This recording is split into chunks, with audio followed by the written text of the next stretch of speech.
Opisyal nang inilabas ang lineup para sa kauna-unahang Philippine Selection Night, kung saan maglalaban ang 10 entries para maging kinatawan ng Pilipinas sa Eurovision Song Contest Asia 2026 na gaganapin sa November 14 sa Bangkok, Thailand. Kapansin-pansin ang diversity ng lineup na binubuo ng mga veterano ng The Voice Kids, Tawag ng Tanghalan at Idol Philippines, pati na rin ang mga P-pop group, theater performers, at mga bagong pangalan sa music scene. The Philippine Showbiz List presents. Kilalanin ang 10 finalists sa Philippine Selection Night para sa Eurovision Asia 2026. Aja.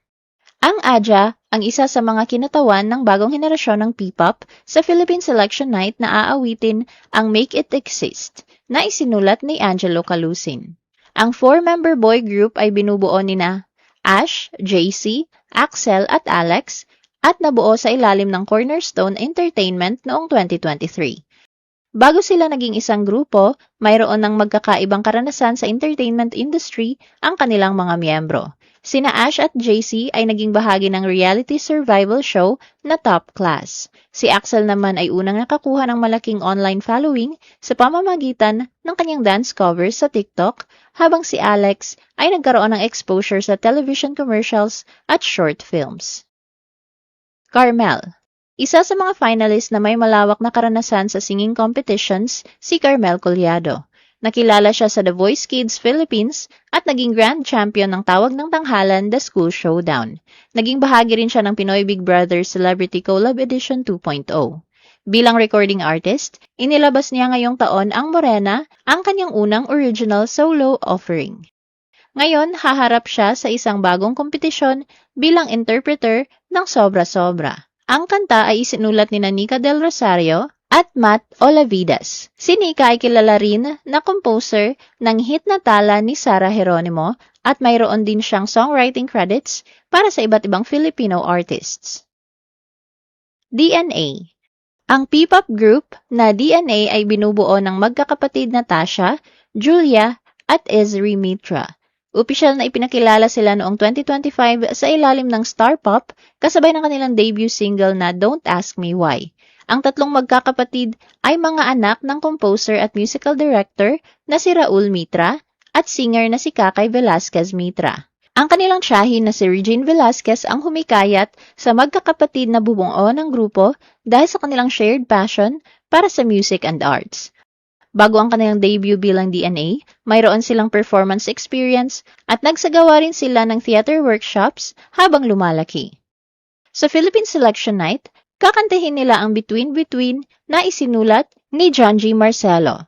Ang entry na ito ay magiging pagkakataon para sa DNA na maipakita ang kanilang sariling musical identity sa isang national selection.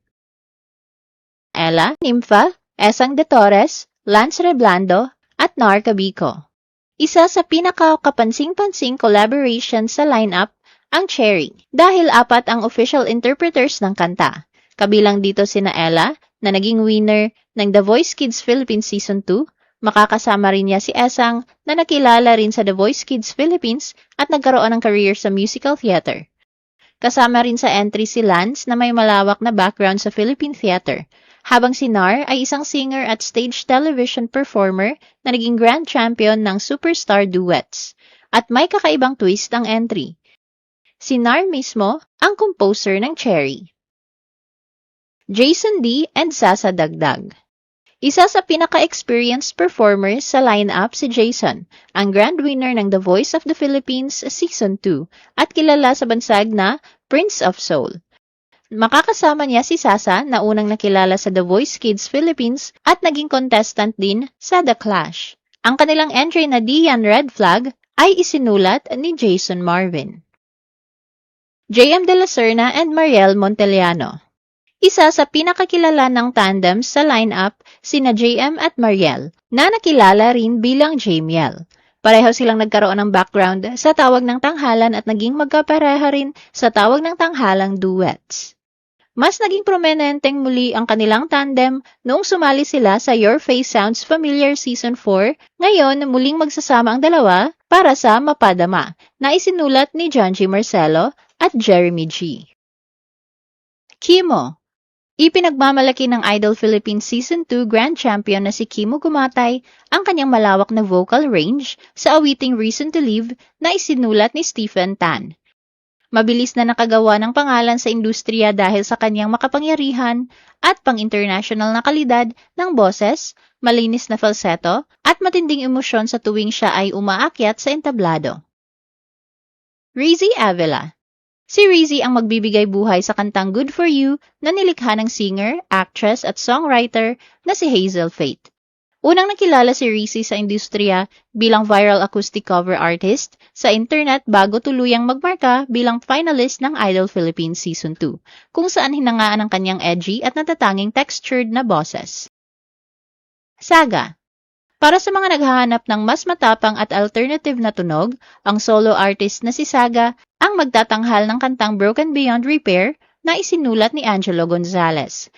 Si Saga ay unti-unting gumagawa ng sariling ingay sa indie at alternative music scene dahil sa kanyang kakaibang artistry at lalim pagdating sa pag-awit ng mga kantang may mabibigat na mensahe. Wink and Rave Russo. Panghuli, ang pagtatagpo ng modern P-pop at urban hip-hop ay masasaksihan sa pagtatanghal ng girl group na Wink para sa kantang Round and Round na isinulat ni Julius James de Belen at John Michael Conchada. Ang Wink ay isang 5-member P-pop girl group sa ilalim ng Flip Music Records na binubuo ni na Angelica, Ayaka, Jean, Mariel at Audrey. May malalim silang koneksyon sa mga hit charts. Si Angelica ay isa sa mga kompositor sa likod ng viral song ng Bini na Pantropiko. Makakasama nila si Russo Lorente, ang pambato ng bagong P-pop boy group na Rave na binuo mula sa mga kilalang paboritong kalahok ng reality show na Dream Maker at naging tanyag din bilang dating housemate sa Pinoy Big Brother.